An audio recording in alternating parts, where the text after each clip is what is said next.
What's up guys, this is Coach Donny from Elevate Yourself, where we change lives through volleyball, training, and inspirational content. Welcome to my Volleyball Coach Reaction to HAIKYUU Season 2, Episode 9. If you're new to this channel, I'm a volleyball coach, volleyball player, and personal trainer who provides volleyball tutorials, jump training workouts, and other cool volleyball videos. You can also follow me on Facebook, Twitter, and Instagram for more content. I have a super exciting announcement to make.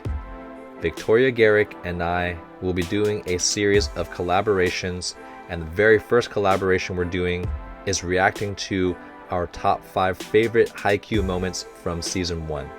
Part 1 will be posted on my channel, and Part 2 will be posted on her channel. So stay tuned for that one. That's going to be posted in a few days, and make sure that you subscribe to this channel and click that notification bell so you never miss a video. I'm assuming the word merit means for the purpose of getting into a university when Suga says, "I don't play volleyball for the merit." What's really cool about Suga is that he seems to be the most responsible one on the team, kind of like that team mother personality that all of you talk about, and yet he's doing the supposedly irresponsible thing by choosing to continue to play volleyball for Karasuno, even though it won't help him get into a better university.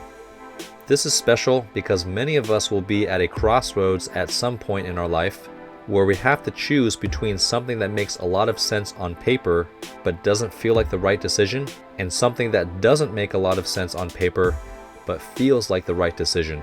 In general, I do recommend making decisions that make sense, but you don't want to ignore your intuition when making important decisions. I'm glad you like my volleyball technique demonstration video clips.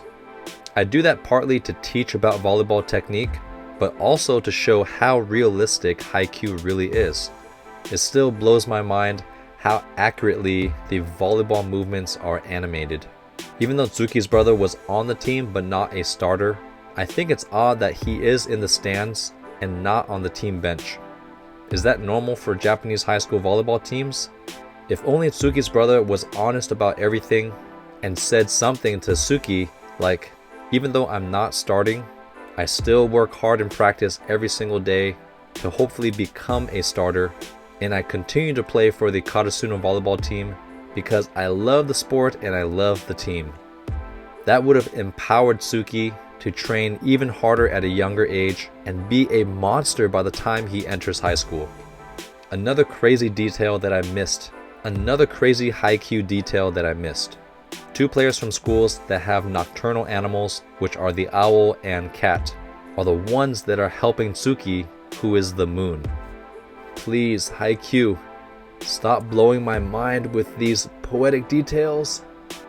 If you've been enjoying my videos, please consider supporting me on my Patreon, where you'll receive exclusive access to my monthly live Q&A sessions, podcasts, my private blog, behind the scenes footage, and more.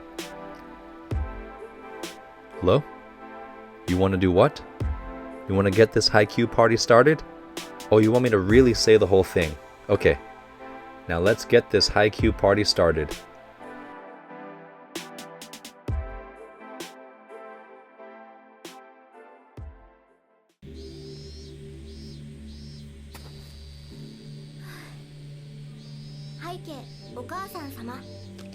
Dear Mom. Writing a letter to her mom, hopefully asking her to support her a little bit more instead of working all the time.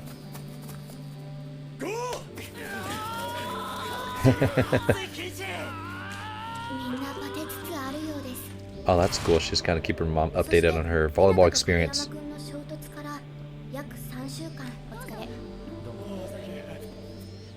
Yeah, I wish I had a team manager to hand me water when I was playing. I love this narration from her perspective on all the things that are going on. We saw some different serving technique finally. Asahi tossed it with 2 hands, so let's go back and see what that looks like. Yeah, there we go, 2-hand toss. You can toss with left hand, right hand, 2 hands, as long as you toss it high.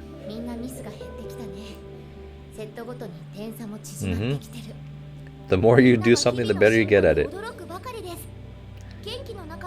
challenges, are you willing to do it and make the mistakes?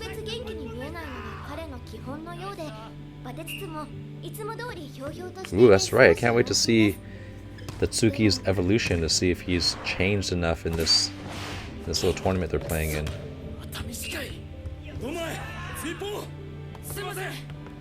That's a good leader, pushing them in the right direction.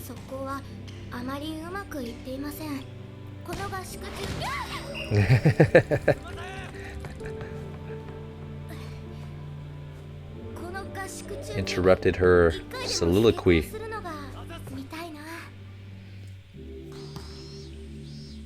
Umbrella versus umbrella. I wonder what that means.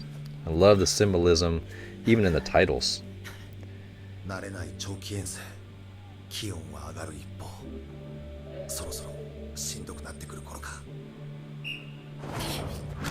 Oh, there's Lev.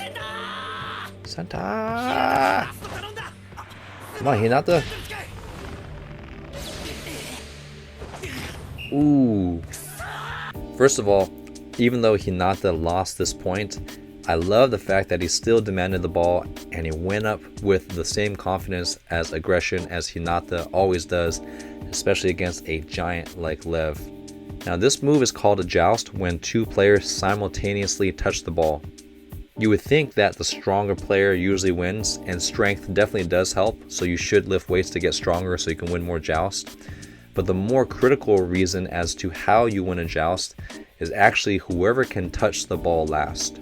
So when you have that simultaneous contact, your job is to push and keep pushing until the last second right before you're about to touch the net, and usually you're going to win those jousts. A lot of people try to push momentarily and try to overpower in a single moment like a punch, but you have to just keep your hand forward and push into the block, and you're going to win majority of the jousts.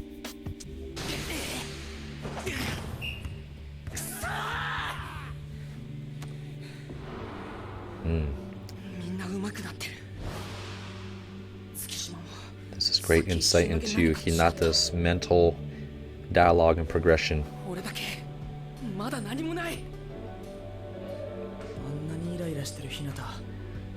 Yeah, you're the one that worked with Grandpa Ukai. Supposed to adapt to the timing. But you gotta talk to your setter first. Uh-oh, is he gonna take the ball from Asahi again?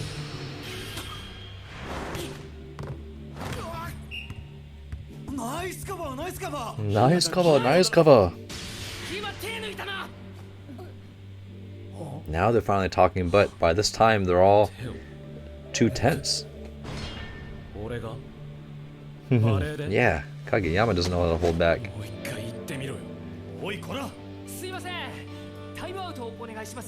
Ooh, Takeda Sensei calls a timeout.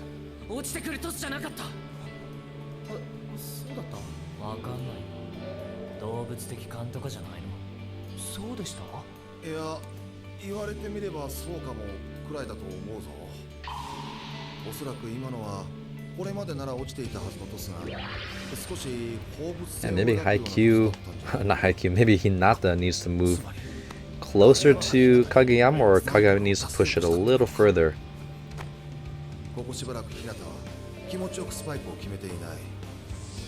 I like that they're willing to try something different.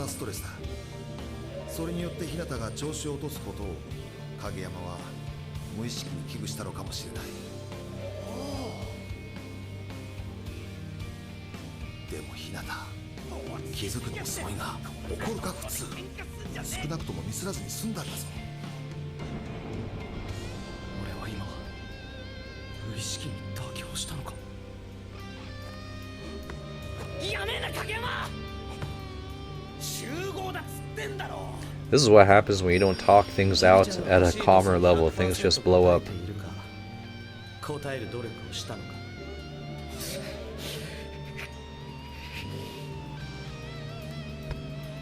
How's Kageyama gonna respond? What toss would you like? Come on, ask him.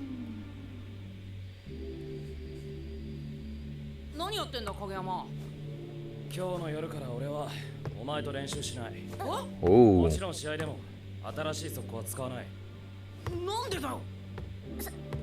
That's a first. Kageyama not taking advantage of practice.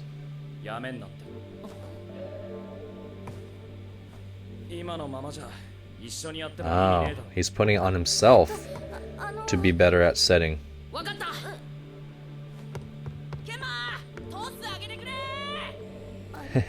Oh, Kenma, he's gonna work with Nekoma's setter. That's cool.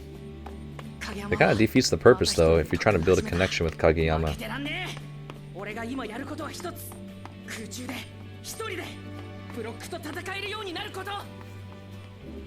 Is he running with one shoe on? I think he's holding a shoe in one hand. Let's check that. Okay, so he's running with his court shoes in his hands, but his normal running shoes on his feet. That sounds like something that Hinata would do anyway. You know, have one shoe on and hold the other one and just start running because he likes to run all the time to play more volleyball. So this might seem like a small detail and easily overlooked, but this is something that volleyball players actually obsess over.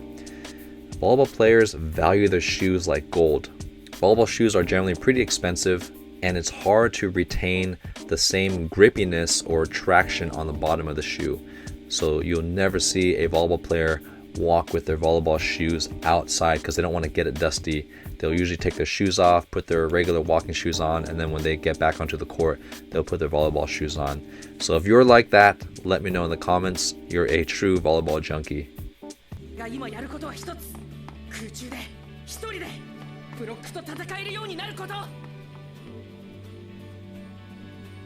I like how he yelled Kenma's name even though he wasn't anywhere near Kenma.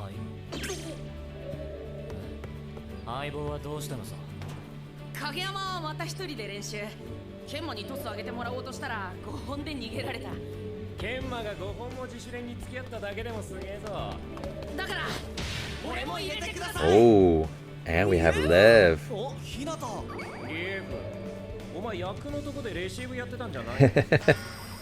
Everyone's in the same gym.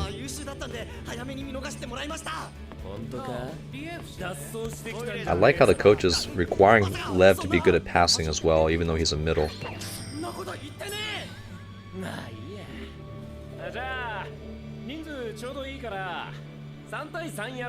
Ooh, that's fun. This is so cool that the high schools get to hang out afterward and play some more volleyball. Let's look at these height differences. Of course, Hinata is the shortest at 162. I think the guy with the gray hair, spiky hair is Bokuto. I don't know 182 centimeter man. I know Kuru, and then I know Lev, he's the tallest and he jumps really well, and then we had Tsuki. So Tsuki actually is pretty tall. I thought he was only just a little bit taller, but he's got some good height on him.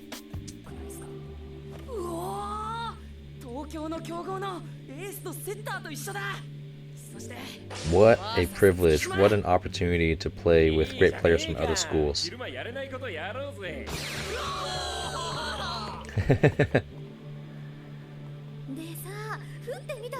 Ooh, what are girls doing here? Are they having their own little scrimmages too? Read a block! Ho ho!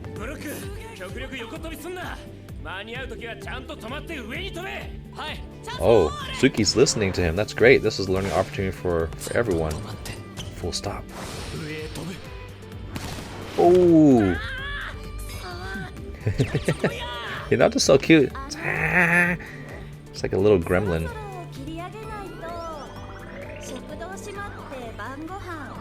Oh ho!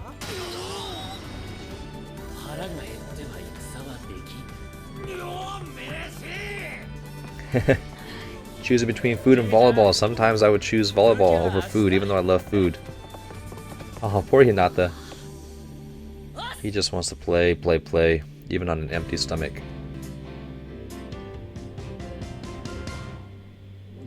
Oh, I thought Bokuto was good. Underhand serve. That's funny. I did not see that one coming.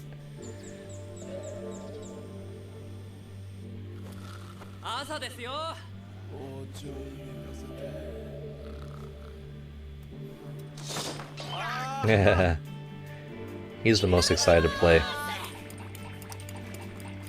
Dang, that's a big bowl of rice. That's like me. I can't wait to eat later after this.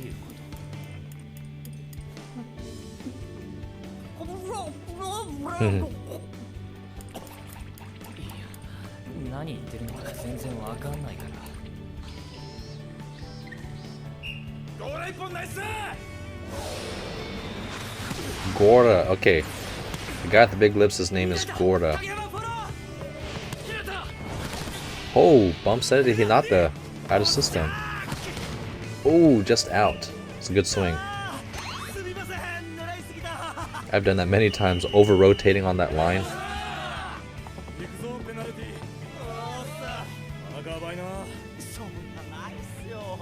Tanaka has to do double.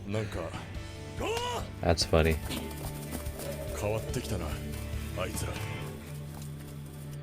Actually, Hinata actually got a good swing on that last one, even though it was a higher ball.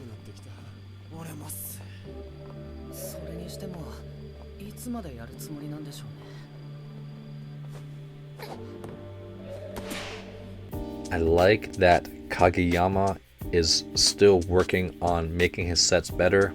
Well, first of all, trying to take responsibility on making sure that I do my job instead of trying to blame it on Hinata.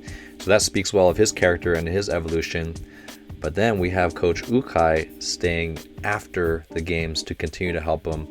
And when a coach is willing to go a little bit further for another player, you're going to get even more out of your player beyond the regular repetition, because the player sees that, oh, the coach is sacrificing his time, so I'm going to make the best of this time right now.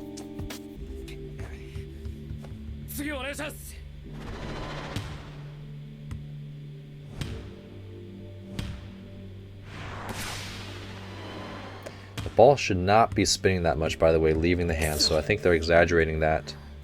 Remember in season 1 where someone asked if what parts of Haikyu is exaggerated for artistic purposes and not very realistic?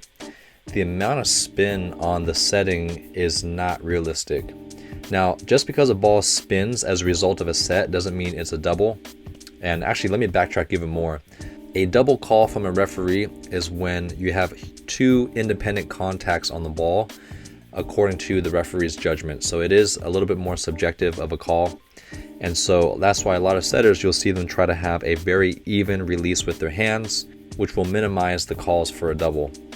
Now, if a ball spins a lot, that usually does mean that there was some doubling when they're setting. This is one area in Haikyu where I think they're making the ball spin a lot for like an artistic purpose to make the scene more dynamic. But it's spinning as much as a topspin serve, which is very rare. Like, even if I do double the ball really badly, it's usually not going to spin that much. A few rotations is good, but if it does spin a lot, most referees will call that. So just a little bit of a side note. The goal of a setter is actually trying to make the ball not spin at all.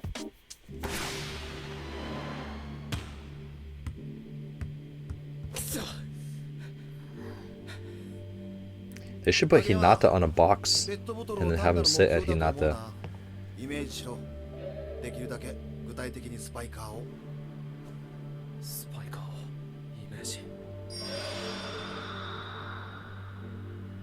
Yeah, visualization is so important for every skill, every position.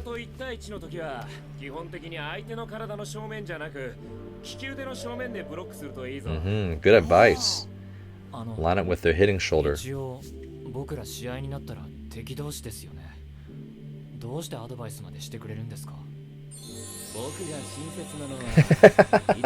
I love Kuro more and more. That was awesome. This reminds me of a podcast that I was listening to that featured Rich Lamborn, who's one of the USA beach volleyball coaches for the USA beach volleyball program. One thing they're trying to do for the USA beach players is to have more of a communal approach to train together, whereas before, beach partners would pair up and not really train together too often because they didn't want to disclose their secrets or let the other team scout them, because they're all trying to fight for those top 2 spots to qualify for the Olympics. But one thing that Rich Lamborn said that I completely agree with is it's actually better when you share your secrets and try to help each other For example, let's say I love to hit down the line and the other person asks me, how do I stop that? You can teach them how to stop your line hit, and yes, that might take away some of the points that you have from your line hit, but now you have someone that will actually make you even better by learning how to tool the block or hit an even more deceptive line when someone knows how to stop that. So I completely understand where Kuro's going from this, where in order for his team to get better, he has to make other teams get better so they can push them to be even better. And it's this great back and forth battle where you're trying to make each other better and better and better. And everyone wins as a result. So I always encourage people to share the information and do what they can to make other people better, even if it's the opponent. Oh, it finally arrived. All the coaches are gonna get together just like the players. I like how the other coach is wearing sunglasses. That's right.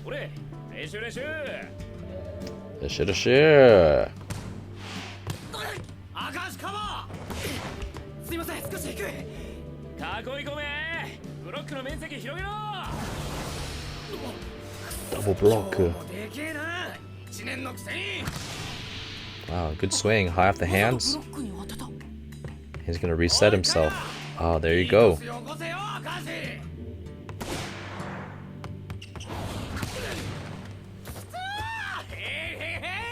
I love how Bokuto is talking trash as he's going up to swing. He's doing such a smart move here, and sometimes if the set is too tight or not the most ideal, you can actually recycle the ball where you kind of hit it lightly off the top of the hands or off the top of the block to deflect it upward and give yourself another chance. Because the harder you hit into the block, the faster it's going to go down. So you hit softly into the block, you can give yourself time to pass it again and then hopefully get a better set the second time around. Now Bokuto makes it look very easy here, but this takes a lot of practice and accuracy, because if you hit it too softly, the blocker can just smack the ball down, and if you hit it too high, it can just be a really easy ball that goes over the block and the other team can pass a free ball.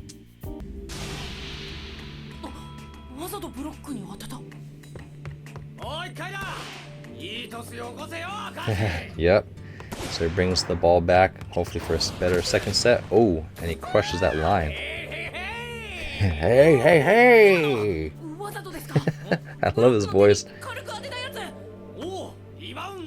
Rebound! Yeah, it's called a different name in different areas. I call it a recycle. Recycling the ball.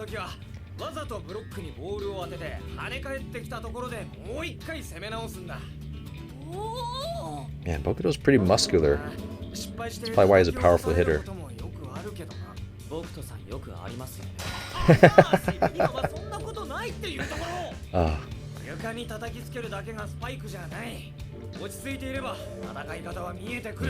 If you're calm.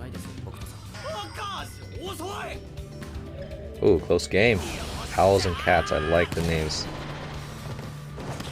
Oh, that's a good play. Block and then dig.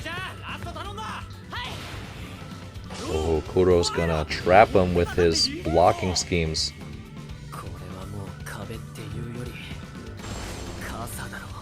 Come on. Maybe Hinata's gonna recycle it and actually try to do something and learn from what Bokuto just taught him.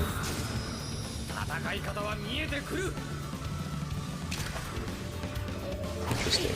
Oh, that's right.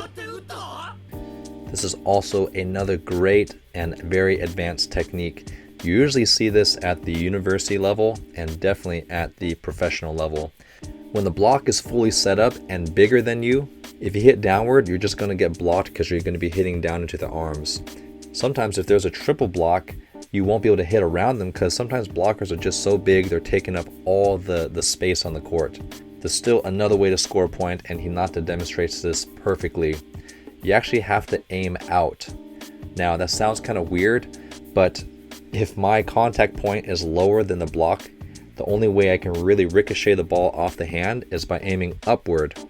And you usually want to aim for the fingertips, because if you aim for the hand, it'll still come back on your side, but if you're trying to get a kill, you want to aim for the fingertips to let it skim off the top. And this is one of my favorite moves, especially for an out of system attack. When I know I have a big block in front of me and an okay set, I just swing as high and hard as I can, and I really aim for the fingertips. And more often than not, I get a lucky tool to the side, or it skims up and beyond the baseline, beyond the defenders.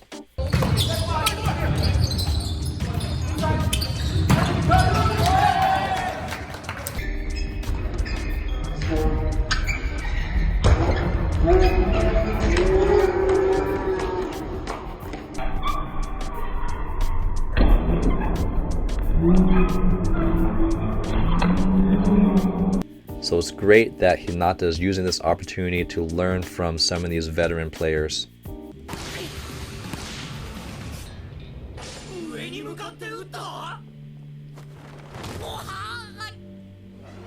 Oh, that's a point.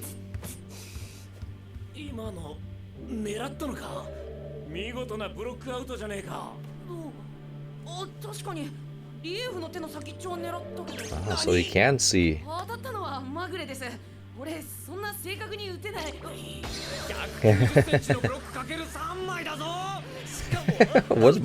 What's Bokuto doing with his head? Oh, that's funny. 190センチが2メートルになった。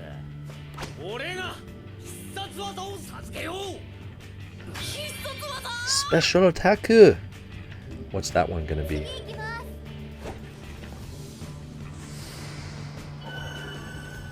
Visualization. All the little Hinatas running all over the court. I like this. This is such a real drill, by the way. Visualization. Although making the ball stop dead down is actually not possible.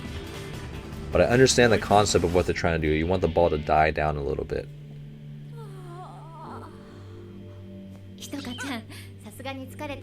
Yeah, she stayed up all night tossing balls for Kageyama. Another mind-blowing detail for Haikyu. You notice that this is early in the morning and the nets are set up, but not fully set up. If you look closely at the nets have been loosened.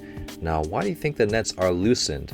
When a team knows they're going to play the next day, they leave the poles up and the nets attached. But they want to loosen them because if you leave the nets tightened all night, what that does over time is it will actually bend the poles a little bit inward, because in order to tighten the net, you need a lot of tension. So that's fine during games because you want a tight net to go straight across. But when you're not playing on it, especially for a long period of time, you want to make sure you loosen the nets all the way and let the net sag so you relieve all the tension on the poles, and that makes the poles last longer. The animator did not need to add this detail because this scene just seems like a regular volleyball scene with volleyball nets, but they took the time to add this really important detail because this is exactly what happens. It's crazy. Just when I think that Haikyu couldn't impress me more, it continues to impress me even more. And I know some of the volleyball players that do play in tournaments overnight, you probably have to do this to your nets, and you know exactly what I'm talking about.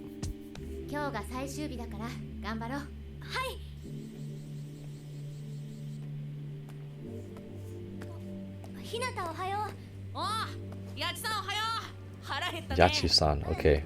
Gotta remember that name. Name number 2000.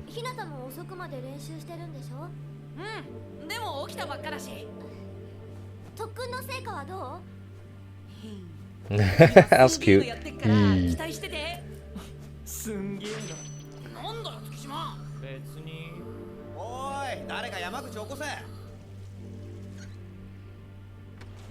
Man, I wish I could go back in time and be a part of an experience like this in high school.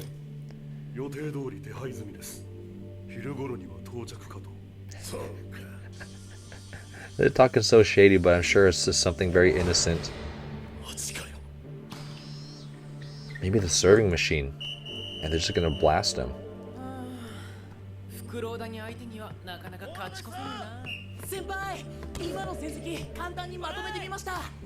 Thank you. Ooh, that's cool. They get to keep track of how the teams are doing. ウブ側とカラスの終わった。フライング一周。Oh, walking like, yeah, we are accepting our punishment, doing it proudly. That's good. Do everything with pride. Put in the work. Accept the consequences, and then be better.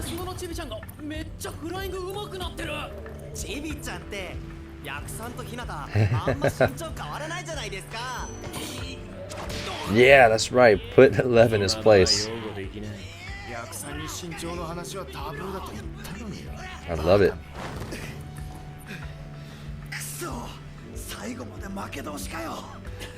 It's okay as long as you got better. Did you get better? That's the real question, not did you win.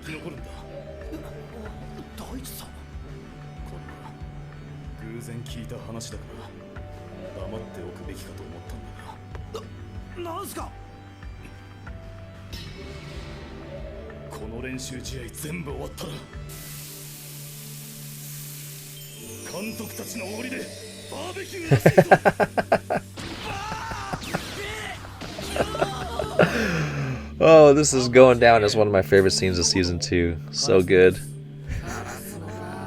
Oh my gosh. That was so funny. Interesting. They're the hardest to play against, even though they've lost every match. Probably because they don't give up. Oh, they're also the craziest team. Maybe because they're from the country.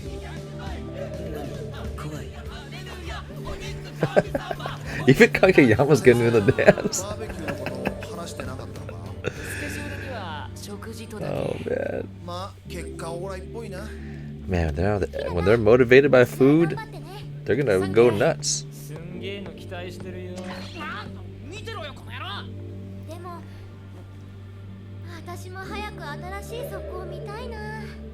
Oh, that's pressure on Hinata to show the new super awesome skill. There we go with that cross arm stretch. That's like the classic Haikyu stretch.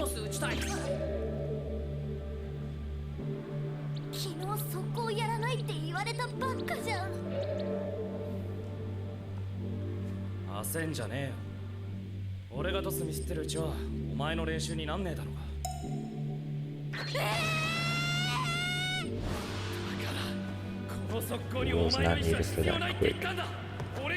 I'll give you the tosses that won't be stopped by blocks.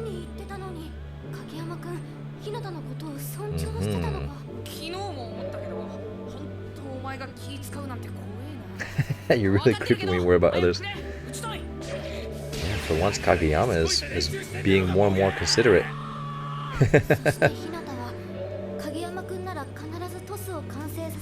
And Hinata's still trusting Kageyama. It's like, you're gonna figure it out. You're gonna find me.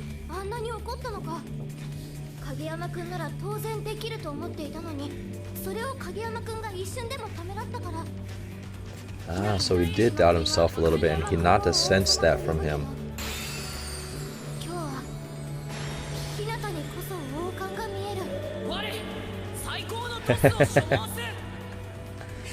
That crow cape.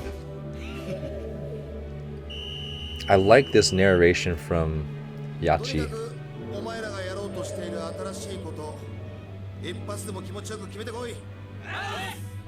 Yeah, that's great advice. Keep working on the things you want to get better at.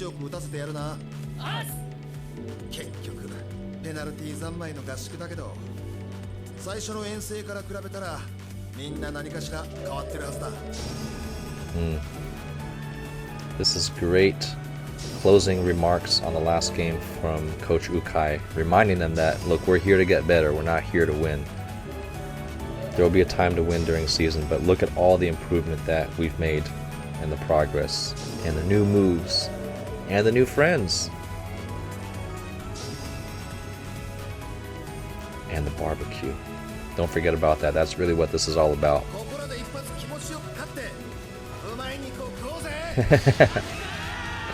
I love it. Here's my immediate reaction to episode 9.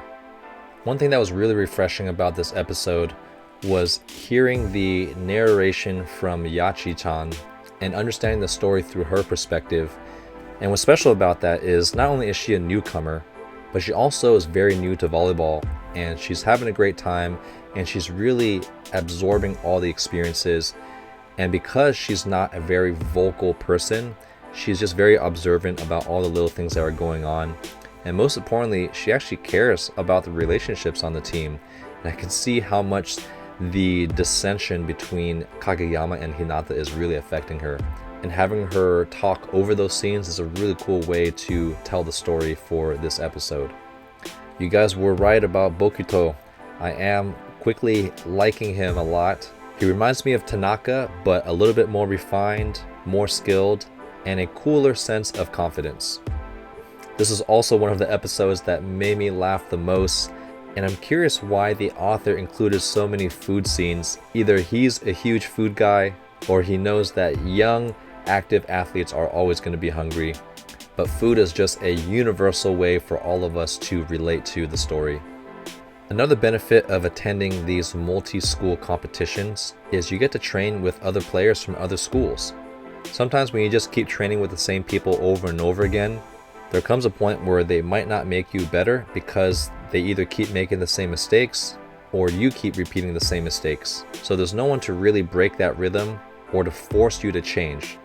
For example, if I'm a setter and I know I can score a point against my own team in practice every time I dump the ball, there's no reason for me to become more deceptive with dumping or to improve my dumping ability until I play against a team that knows how to stop me and will force me to become better. I was really hoping to see a little bit more development on Tsuki's side because the last two episodes were so emotionally involved with Tsuki's backstory, and I wanted to continue that progress with him and see where he went with some of those big realizations that he had after talking to Kuro about what motivates him to be so committed to volleyball. He did show some improvements by listening to Kuro, which I think it shows how Tsuki is finally starting to mature a little bit more and also care more about volleyball, because if he didn't care, he wouldn't have listened to Kuro, who's trying to make him better. I hope you guys enjoyed this reaction video. We'll see you guys in the next episode.